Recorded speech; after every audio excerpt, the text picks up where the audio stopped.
ஆறுமுகங்கிற பேருக்கு பெரிய பிரசித்திப்பா. அதனால 6 மாதம் இந்த விரதம் இருக்கணும்னு ஒரு நியமம் இருக்கு.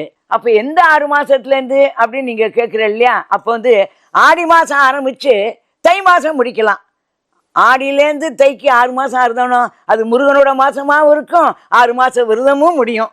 அதனால அப்போ ஆரம்பித்து பகவானுக்கு பண்ணலாம். 6 மலர்களால் பூஜை பண்ணலாம். 6 நிவேத்தியம் பண்ணியும் முருகனுக்கு நிறைவு பண்ணலாம். இந்த தை மாத கிருத்திகளை ஆடியில் ஆரம்பித்த தை மாதம் 6 மாதம் ஆயிடுறது, அப்போ பண்ணலாம்.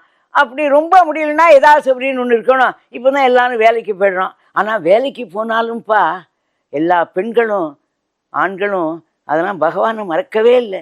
வந்து கூட ஒரு வெள்ளிக்கிழமையானாலும் கிருத்திகையானாலும் எதையாவா விடுறதே இல்லை. அது பெரிய விஷயம். அப்போ வீட்டிலேயே இருந்தவா பண்ணுறது அதிசயம் இல்லை. இப்போ வேலைக்கு போயிட்டு வரவாலும் அதை நியமமாக கொண்டாடுறது இருக்கே அந்த முருகப்பெருமானுக்கு பக்தியோட எல்லாரும். அப்போ வந்து அதை முடிக்கிறதுக்கும் அந்த மாதம் நல்ல மாதமாக இருக்கும். 6 மாதம் அந்த நிவேத்தியத்தை 6 மலர்களையோ 6 நிவேத்தியமோ பண்ணி, அப்படி இல்லைன்னா ஏதாவது ஒரு சக்கரை பொங்கலும் பண்ணி நிவேத்தியம் பண்ணலாம். நிவேத்தியம் பண்ணும்போது நமக்கு எல்லா குறைகளும் நீங்கி இந்த மன வருத்தமாக இருக்குன்னு சொன்னோமே அதெல்லாம் எங்கேயோ ஒடியா போடும். இந்த கிருத்திகை விரதத்தில் ஒரு இது இருக்குது. என்னன்னா, கிருத்திகைன்னு சொல்லும்போதே பரணி கார்த்திகைன்னு தான் சொல்கிறது.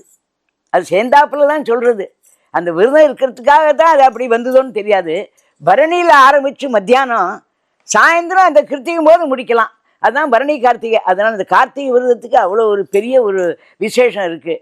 அதனால் அது மாதிரி இருந்து வந்துட்டா எந்த கவலையும் கிடையாது, எந்த உடம்பு ஜாரம் எதுவுமே கிடையாது. சக குடும்பசிய தீர்காயுசாக இருக்கலாம், தீர்காயுசாக இருக்கணும். முருகா இந்த நேரத்தில் அதை நான் எல்லாருக்கும் அந்த ஆசீர்வாதத்தை பண்ணுறேன். தீர்காயுசா சக குடும்பத்திய எல்லாரோடையும் க்ஷேமமாக சௌக்கியமாக சந்தோஷமாக இருக்கணும். என் அப்பா முருகனோட கார்த்திகை விரதத்திலேருந்து அந்த பலனை அடையணும்னு வேண்டி கேட்டுக்கொள்கிறேன் இந்த நேரத்தில். முருகா முருகா முருகா.